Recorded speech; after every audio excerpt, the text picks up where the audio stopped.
شروع کرتی ہوں اللہ کے نام سے جو بے انتہا مہربان نہایت رحم فرمانے والا ہے۔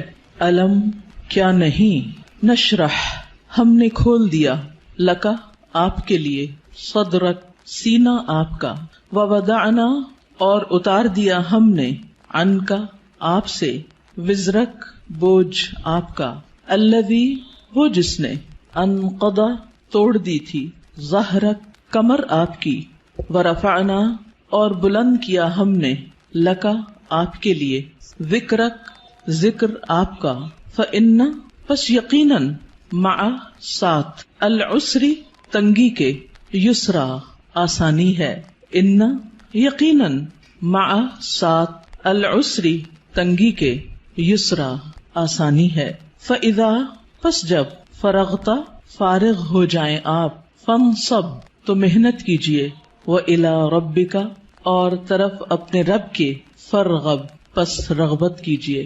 سورۃ الانشراح جس کا ایک نام سورۃ الشرح بھی ہے اور سورۃ الم نشرح بھی، یہ تین نام عام طور پر آپ کو مختلف مصاحف میں لکھے ہوئے ملیں گے۔ تینوں میں معنی ایک ہی ہے، مکی سورت ہے، پچھلی سورت کا تتمہ ہے یعنی کمپلیشن ہے۔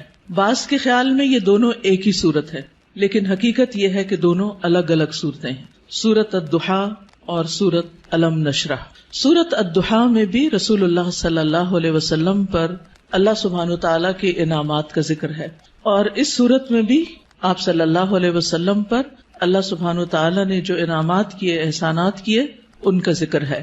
سورۃ الضحیٰ میں حسی انعامات، ظاہری انعامات، نظر آنے والی چیزیں، ان کا ذکر ہے، اور سورۃ الشرح میں معنوی یا نظر نہ آنے والے لیکن حقیقت میں جو اللہ سبحانہ وتعالیٰ کے انعامات ہیں جن کا ذکر آگے آئے گا آج، ان کا ذکر ہے۔ حقیقت یہ ہے کہ کوئی بھی نعمت کسی کو بھی جب ملتی ہے تو اس پر لازم ہوتا ہے کہ وہ اس کا شکر ادا کرے۔ سورۃ الضحیٰ کے آخر میں آپ صلی اللہ علیہ وسلم کو بتا دیا گیا کہ آپ شکر ادا کرنے کے لیے کیا کیا کریں۔ کیا بتایا گیا؟ فَأَمَّا الْيَتِيمَ فَلَا تَقْهَرْ وَأَمَّا السَّائِلَ فَلَا تَنْهَرْ وَأَمَّا بِنِعْمَةِ رَبِّكَ فَحَدِّثْ، کہ جس طرح آپ پر احسانات ہوئے ہیں کہ اللہ تعالیٰ نے آپ کو یتیمی کی حالت میں بہترین ٹھکانہ عطا کیا اور بہترین آپ کو علم عطا کیا، نبوت عطا کی، تو اسی طرح آپ بھی یتیم کے ساتھ احسان کریں، اور جو سوالی کوئی آئے، علم کا سوالی یا مال کا سوالی، اس کے ساتھ نرمی کا سلوک کریں، اس کو ڈانٹے نہیں۔ یعنی آپ صلی اللہ علیہ وسلم کو دی جانے والی نعمتوں اور احسانات کا شکر ادا کرنے کا طریقہ بتایا جا رہا ہے، جیسی نعمتیں ویسا ہی شکر، اسی کی قسم کا شکر۔ اور اس صورت میں بھی ہم دیکھتے ہیں کہ جن احسانات کا ذکر ہے بعد میں اسی طرح کے شکر ادا کرنے کی بات ہے، اور یہاں چونکہ مانوی نعمتیں ہیں جیسے وحی الہی ہے، اور اللہ سبحانہ وتعالیٰ نے آپ کے لیے جو آسانیاں کی اور آپ کا ذکر خیر جو بلند کیا، تو اس پر آپ کو حکم دیا جا رہا ہے کہ آپ اپنے رب کی طرف توجہ کیجئے، اس کی عبادت کیجئے، جب فارغ ہو جائیں تو بھی اپنے رب کی طرف رغبت کیجئے۔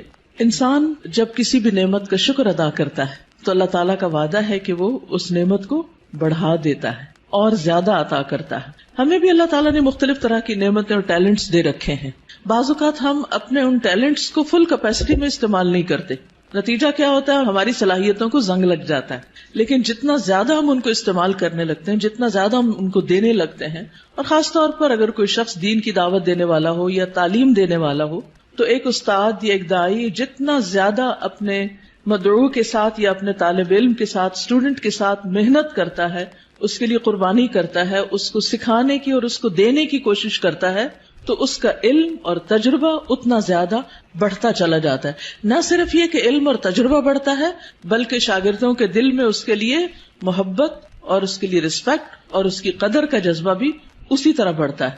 ہم سب بھی اپنے اپنے وقت میں طالب علم رہے، اور ہم سب جانتے ہیں کہ کس استاد کا ہماری نظر میں کیا مقام تھا، آج تک ہمیں یاد ہے۔ تو اسی طرح ہمارے شاگردوں کی نظر میں بھی ہر استاد کا اپنا اپنا ایک مقام ہے، اور کس کا مقام اور درجہ اور عزت اور محبت اور قدر زیادہ ہوتی ہے؟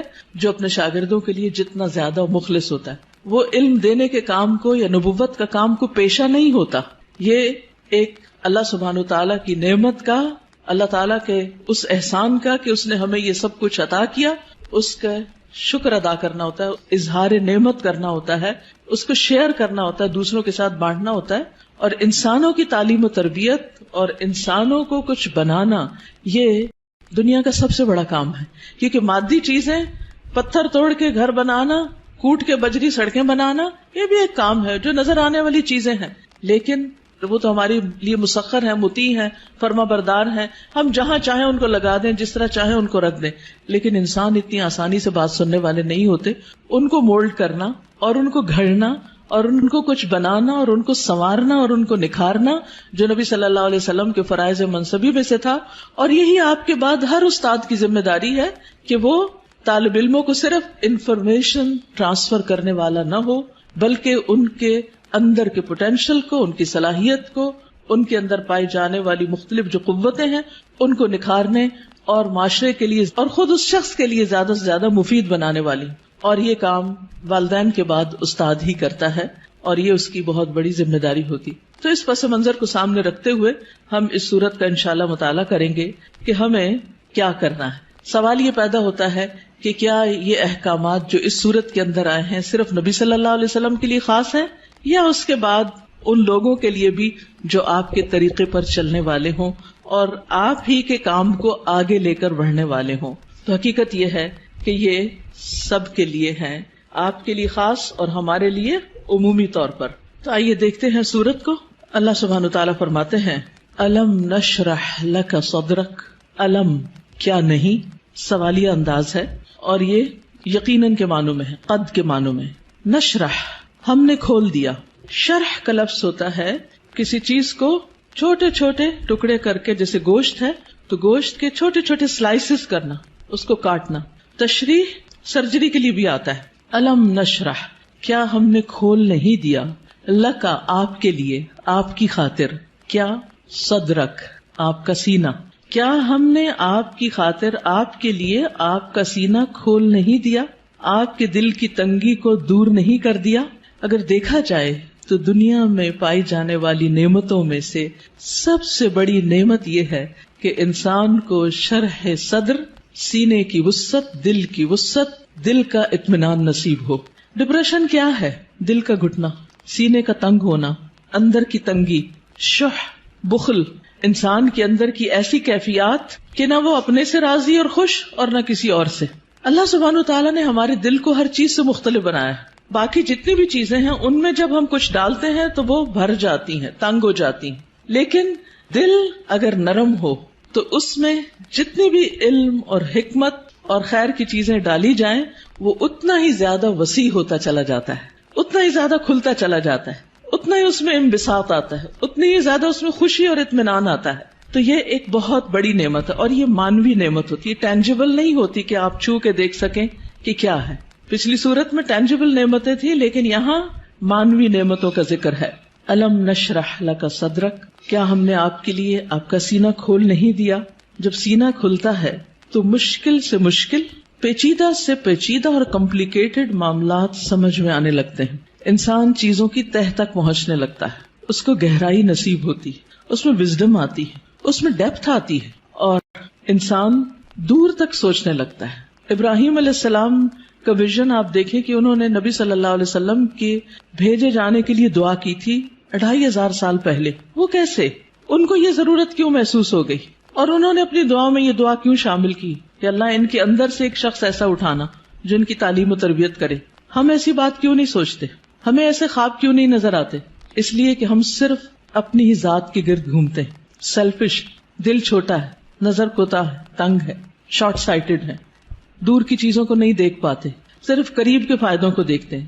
آج مجھے کیا مل رہا ہے ہم اس کو دیکھتے ہیں، کل میری کوششوں کا صلہ کیا نکلے گا، کیا ملے گا مجھے، اس کی طرف ہماری نگاہ نہیں جاتی.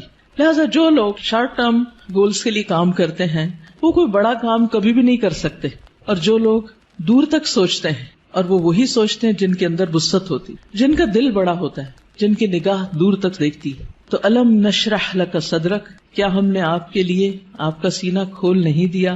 آپ کے لیے اللہ سبحانہ وتعالی نے خیر اور بھلائی کے رستے کھول نہیں دیے، کیونکہ جب تک دل کھلتا نہیں، یہاں صرف دل کی بھی بات نہیں کی گئی، پورے سینے کی گئی، چیسٹ، اور چیسٹ کے اندر دل. چیسٹ کی جگہ زیادہ ہوگی تو پھر باقی چیزوں کے اندر بھی وسعت آئے گی. تو نبی صلی اللہ علیہ وسلم کو اللہ سبحانہ وتعالی نے یہ خاص صلاحیت دی تھی جس کی وجہ سے آپ نبوت کا کام لینے کے قابل ہوئے تھے. اسی لیے قرآن آپ کے قلب پر نازل ہوا تھا اور آپ نے اس کو محفوظ کیا تھا. اسی لیے پھر اس کو صحیح طور پر سمجھ کر آگے بیان کیا تھا، کیونکہ ان سب چیزوں کا تعلق شرح صدر کے ساتھ ہوتا ہے. یہی وجہ ہے کہ ہم دیکھتے ہیں کہ موسیٰ علیہ السلام جب اللہ سبحانہ وتعالی نے ان سے بات کی، ہم کلام ہوئے اللہ تعالیٰ، اور ان کو اپنے کام کے لیے چن لیا، وَاصْطَنَعْتُكَ لِنَفْسِي، اور اللہ تعالیٰ نے ان کو اپنی رسالات سے نوازا، تو انہوں نے سب سے پہلی دعا کیا مانگی؟ رب اشرح لی صدری ویسر لی امری واحلل عقدۃ من لسانی یفقہوا قولی، کہ اللہ میرا سینہ کھول دے، یہ ساری بات مجھے بھی سمجھ آئے اور دوسروں کو بھی سمجھ آئے، اور میرا کام آسان کر دے، اور میری زبان کی گرہ کھول دے تاکہ لوگ بات سمجھ سکیں، اور مجھے میرے گھر والوں میں سے ایک مددگار میرے بھائی ہارون کو عطا کر. تو بہرحال اللہ سبحانہ وتعالی جس کے ساتھ بھلائی کا ارادہ کرتا ہے، من یرد اللہ بہ خیرا یفقہہ فی الدین، اور پھر افمن شرح اللہ صدرہ، کیا بھلا وہ جس کا سینہ اللہ نے کھول دیا، فہو علی نور من ربہ، اور وہ اپنے رب کی طرف سے ایک نور پر ہو. تو جس کا سینہ اللہ تعالیٰ کھول دے، اور خصوصاً جس کو اللہ ہدایت دینا چاہتا ہے، صحیح راستہ دکھانا چاہتا ہے، تو اس کے بارے میں کیا فرمایا؟ من یرد ان یہدیہ یشرح صدرہ للاسلام، جس کو اللہ ہدایت دینا چاہتا ہے اس کا سینہ اسلام کے لیے کھول دیتا ہے، اس کو وسعت عطا کر دیتا ہے، اس کے دل میں پھر اسلام کی محبت پیدا ہو جاتی، وہ اس کے لیے کچھ کرنا چاہتا ہے.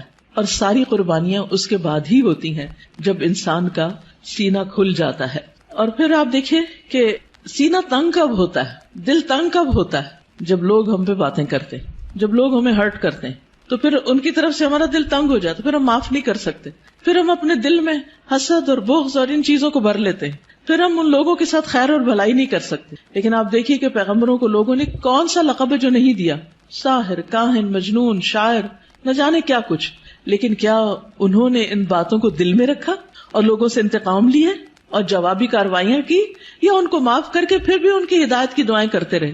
جنہوں نے پتھر مارے طائف کے سفر پر، آپ نے ان کے لیے کیا کیا؟ ان کے لیے بھی دعائیں کی. ہر موقع پر، نہ صرف یہ کہ نبی صلی اللہ علیہ وسلم نے، بلکہ باقی پیغمبروں میں. آج بھی جو شخص واقعی سچے دل سے اسلام کی خدمت کرنا چاہتا ہے، یعنی جس کے دل میں اسلام کی خدمت کا جذبہ ہے، اسے لازمی طور پر اپنے دل کی وسعت کے لیے دعا کرنی، اسے اپنے دل کو کھلا کرنا ہوگا، اسے لوگوں کو معاف کرنا ہوگا، اسے لوگوں کی غلطیوں سے درگزر کرنا ہوگا. اس کے علاوہ بعض لوگوں نے اس کا یہ معنی بھی بیان کیا ہے کہ نبی صلی اللہ علیہ وسلم کا شق صدر کیا گیا تھا، آپ کے سینے کو واقعی لٹرلی کھولا گیا تھا 2 مرتبہ، ایک دفعہ بچپن میں اور ایک دفعہ بڑے ہو کر معراج کے موقع پر. اور اس میں کیا ہوا تھا کہ آپ صلی اللہ علیہ وسلم کے پاس جبریل آئے، انہوں نے آپ کا سینہ کھولا، ساتھ ان کے سونے کا پیالہ تھا جس میں زمزم کا پانی تھا، آپ کا دل نکالا گیا اور پھر اسے زمزم کے پانی سے دھویا گیا اور واپس اس میں ایمان اور حکمت بھر کے اندر رکھ دیا گیا. تو لٹرلی بھی آپ کے سینے کو کھول کر آپ کو، یعنی کہ آپ کے دل کو صاف کر دیا گیا، اور اس میں کسی کے لیے کسی طرح کبھی کوئی حسد، بغض اور کوئی بھی چیز باقی نہ رہی. اور آج اسی چیز کی ہم سب کو بھی ضرورت ہے کہ ہمارے دلوں میں کسی کے لیے کوئی نفرت اور کوئی بھی حسد اور بغض نہ ہو، لوگوں کو معاف کرنا جانے اور خوش رہیں، مطمئن رہیں. ایسے ہی دلوں کے اندر ایمان آتا ہے، ایمان بڑھتا ہے، ایمان کی زینت ہوتی ہے، اور پھر ایسے ہی لوگوں کو ہدایت ملتی ہے، حق کی معرفت ملتی ہے.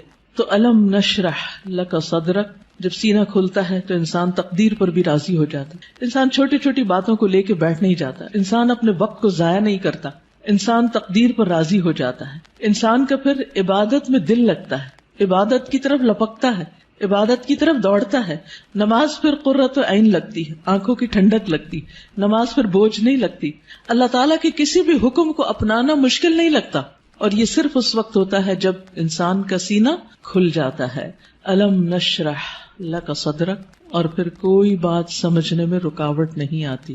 انسان بنا کہے دوسروں کی باتیں سمجھنے لگتا ہے، اسے دوسروں کی ضروریات نظر آنے لگتی ہیں، وہ دوسروں کی کیئر کرنے لگتا ہے. دوسری نعمت جس کا ذکر کیا گیا، وَوَضَعْنَا عَنْكَ وِزْرَكَ، اور ہم نے اٹھا دیا آپ سے، ہٹا دیا آپ سے، وزرک آپ کا بوجھ. وضع ان کا مطلب ہوتا ہے کسی چیز کو اٹھا لینا، اور وزر کہتے ہیں بھاری بوجھ کو. اور وزر قرآن مجید میں گناہ کے معنی میں بھی آتا ہے، ذنب کے معنی میں بھی. اب یہاں نبی صلی اللہ علیہ وسلم سے ان کے بوجھ ہٹا دیے گئے. اور یہاں پر آپ دیکھیں سورۃ الضحیٰ میں جو انداز تھا وہ کیا تھا کہ الم یجد کا یتیمن، سیکنڈ پرسن، الم یجد کا یتیمن، کیا اس نے آپ کو یتیم نہ پایا، فآوا ووجدک ضالا فہدی ووجدک عائلا فاغنی. لیکن یہاں زیادہ پرسنل انداز ہے، ووضعنا عنک وزرک، ہم نے آپ کا بھاری بوجھ آپ سے ہٹا دیا. اس بوجھ سے مراد کیا ہے؟ اس کے کئی معنی لیے گئے. نمبر ایک یہ کہ آپ کے دل پر نبوت سے پہلے جو ایک خاص بوجھ تھا، آپ کے ذہن میں کچھ سوالات تھے جن کا آپ جواب چاہتے تھے، آپ زندگی میں کچھ کرنا چاہتے تھے. آپ صلی اللہ علیہ وسلم اسی لیے شہر کو چھوڑ کر پہاڑ پر چلے جاتے، ہرا میں چلے جاتے تھے. تو جب اللہ سبحانہ وتعالیٰ نے آپ کو قرآن دیا، نبوت دی، تو آپ کے سوالوں کے جواب آپ کو ملنے لگے اور آپ کے بوجھ آپ سے دور ہو گئے. اسی طرح یہ معنی بھی کیا جاتا ہے کہ آپ صلی اللہ علیہ وسلم پر جو وحی کے نازل ہونے کے بعد ایک خاص کیفیت طاری ہو گئی تھی، آپ کے اندر ایک خوف کی کیفیت تھی. آپ واپس گئے اور آپ اپنی بیوی سے کہنے لگے کہ آپ مجھے کمبل اڑا دیں، چادر اڑا دیں. اور پھر حضرت خدیجہ جو تھی انہوں نے آپ کی کیئر کی، آپ کا خیال رکھا. آپ کو اللہ تعالیٰ نے بہترین مددگار دیے. آپ کے پیغام پر سب سے پہلے حضرت خدیجہ ہی ایمان لے آئیں. پھر اسی طرح حضرت ابو بکر جو آپ کے دلی دوست تھے وہ آپ پر ایمان لے آئے. تو یہ جو وحی کی کیفیت تھی اور یہ جو فرشتے کو دیکھ کر آپ پر ایک خوف اور ایک بوجھ پڑ گیا اور آپ پر ایک پریشانی آ گئی، اور پھر کچھ عرصے کے لیے جیسے وحی کا سلسلہ منقطع بھی ہوا، اس میں بھی آپ پر پریشانی آئی. تو اللہ سبحانہ تعالیٰ نے وہ سارے بوجھ آپ سے ہٹا دیے، وہ پریشانیاں آپ کی دور کر دی. اسی طرح یہ معنی بھی کیا جاتا ہے کہ نبوت سے پہلے کے 40 سال جو آپ کے اللہ تعالی کی عبادت میں نہیں گزرے تھے، جس کا آپ کو ملال تھا، تو وہ کیفیت بھی آپ سے دور کر دی گئی. پھر اسی طرح یہ معنی بھی کیا گیا ہے کہ خلاف اولا جو کام آپ سے ہوئے، خلاف اولا کا مطلب یہ ہوتا ہے کہ پیغمبر کا درجہ اور مقام بہت بڑا ہوتا ہے. جیسے ایک مقولہ ہے نا کہ حسنات الابرار سیئات المقربین، جو نیک لوگوں کی نیکیاں ہوتی ہیں وہ مقربین کے غلطیاں شمار ہوتی ہیں. یعنی جو اللہ کے خاص اور مقرب بندے ہوتے ہیں ان کے لیے سٹینڈرڈ بہت ہائی ہے کہ ان کا اخلاق بھی عظیم ترین ہو اور ان سے چھوٹا سا بھی کوئی قصور، کوتاہی، کمی بیشی نہ ہو. لیکن نبی صلی اللہ علیہ وسلم انسان بھی تھے.